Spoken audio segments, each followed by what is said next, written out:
Keyframes allow you to control where your object will be and what it will look like on a particular frame. But in order to really gain control over your animation, you need to be able to manipulate what happens in between the keyframes.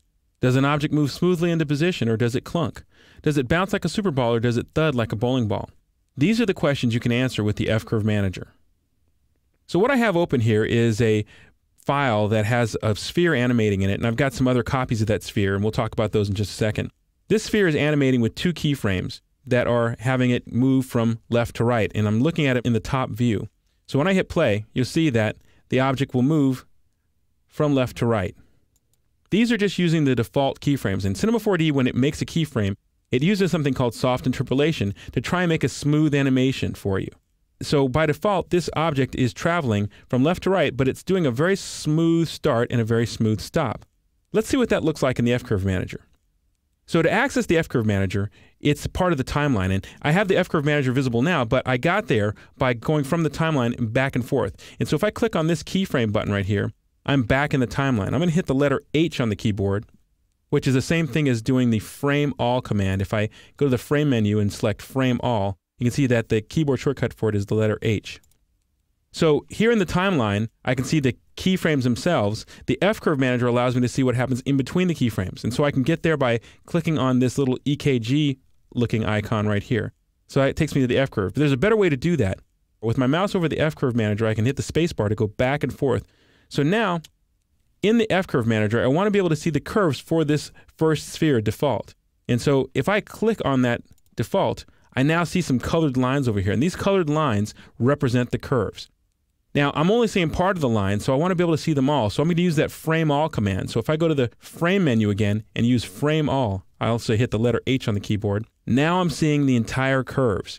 And so the curves are color coordinated to go along with the axes that they represent. X, Y, Z, R, G, B. The x-axis is always red. And so by looking at the curve, I can see exactly what my object is doing. It's moving in time from one position to another. And it's moving, starting off slow, and it's coming to a slow stop. And the reason I know this is because of the numbers that are showing here. The numbers across the top of the F-Curve Manager represent the time value. The numbers across the left-hand side represent the keyframe value. And these keyframe values will change depending on the type of keyframes you're looking at. In this case, we're looking at position frames, and so we're seeing position values here. So the default interpolation method, soft, has created this nice, smooth animation for me. And what I want to be able to do now is to change these animations and make the ball behave in a different way. So what I've done is I've copied this ball and just moved it down one. And I'm going to activate the next ball by holding down the Option key and clicking on these two red dots. And that turns them both gray at the same time.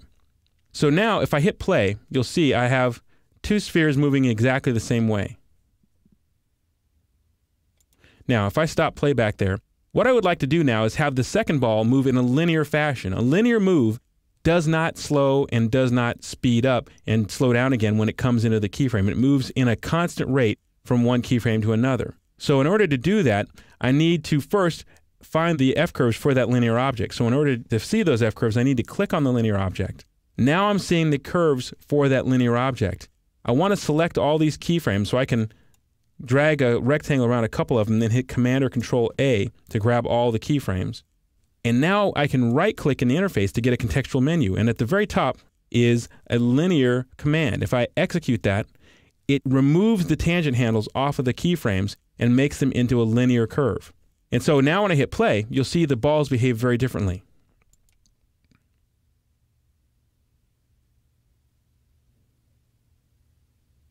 So what's happening here is both balls are starting and stopping at the same time, but they're traveling between those start and stop points at very different rates. The bottom ball is moving at a constant speed. The top ball is starting off with a very slow move and then speeding up and then slowing down again as it hits its mark. But they both hit their mark at the same time. So next up is something called an ease in. And in order to understand what an ease in is, you have to think about what keyframes really mean. To the computer, keyframes are really just a spreadsheet. And there's data flowing into and out of that spreadsheet. And so when you hear the term ease in and ease out, you're really talking about data flowing into and out of a keyframe. So data travels through the timeline from left to right. So an ease in is what's coming into a keyframe from the left-hand side, and ease out is what's happening out of the keyframe from the right-hand side. So let's make an ease in. I'm going to activate the ease in ball. And the ease in ball, when I select the curves, they've been made linear, and I made them linear using the exact same technique that I did on that linear ball just a moment ago. So now what I want to do is create an ease in. If I draw a rectangle around those guys, I can create an ease in by right-clicking and going to the spline types and doing ease in. And you can see what happens is now I have a linear move here and a very smooth stop. So let's see what that looks like when we hit play. So the ball starts off at the same rate as the linear ball, but then it has to slow down as it makes its mark. And if I select the ease in ball, you can see if I hit play again, it'll make it easier to identify. They all hit their mark at the exact same time. So let's take a look at the next one, ease out. I'm going to activate it by holding down the Option key and clicking on both dots. And then I'm going to select the curves for that. And these are linearized just like the previous one. So I want to grab these keyframes, right-click, and do spline types, ease out. And the ease out function now creates an ease out of the keyframe. So you can see that we've got handles now and an easing out of the keyframe. So it starts off with a very smooth stop and then it created a smooth stop over here. So if I want to go back here, I can fix this by right-clicking and going to spline types, 0 angle, 0 length. And that will create a linear stop for me. So I have a smooth start and a linear stop the way I intended. So let's click play, and I'll click on the ease out ball.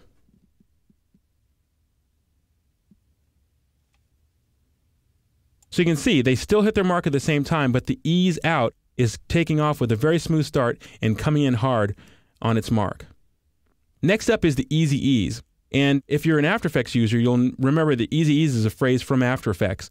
And it allows you to create a very smooth animation in After Effects, and it works great. And so Cinema 4D programmers created a move that's very similar to that here in the application. So I'm going to go to the Easy Ease object. Let's make it visible first, and then I'll select it here so we can see it's playing back.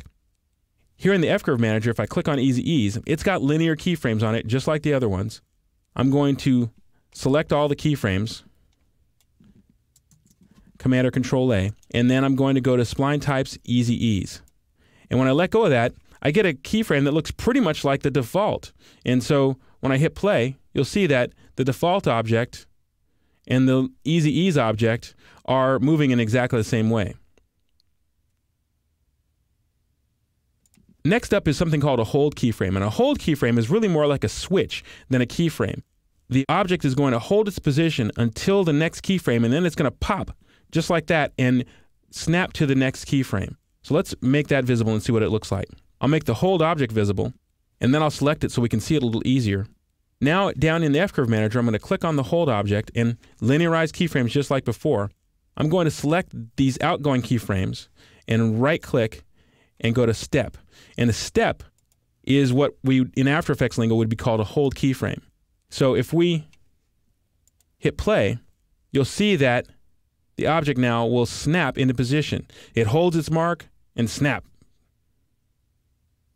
Boom. So all of the objects are still hitting their mark at the same time. It's just that this one waits and waits and waits and boom, jumps right into position. And last up is the clamp.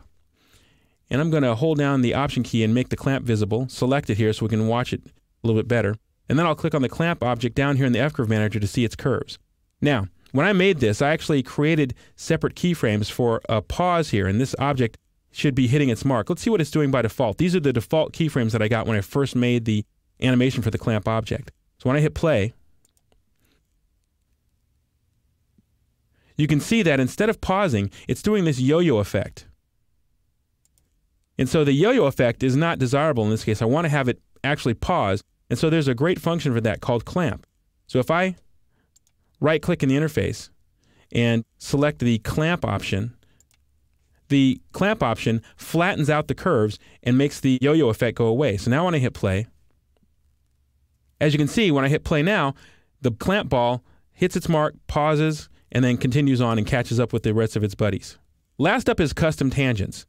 And I'll make the custom tangents ball visible, select it here, and click on the custom tangents F-curves. And right now I have them on by default. And really the custom tangents are just taking the handles and moving them any which way you want. And one of the great things about the F-Curve Manager is that if I move these curves, I have a direct impact on what the animation does and how it behaves. So if I twirl open the F-Curve for the custom tangents, I'm going to twirl open position, and I'm just going to focus on position X. So if I click position X. Now I've isolated that F curve. And I can take these tangent handles, and I'm going to select just this one on the left side, and I can move that curve up. And I can create effects very similar to the commands up above, but I'm doing them in a manual way. And I'm doing them in a way that gives me a much more extreme effect than it did before. So I'll move this into something that looks a lot like the ease in. So if I move this up to ease in, I want to be careful not to go above that red line. Now when I hit play, watch the custom tangents ball. It's going to come into a much slower stop than it did before. So let me stop playback again. I can also take this tangent and do it way down here, and my object will actually go backwards and then come back and catch up with its buddies.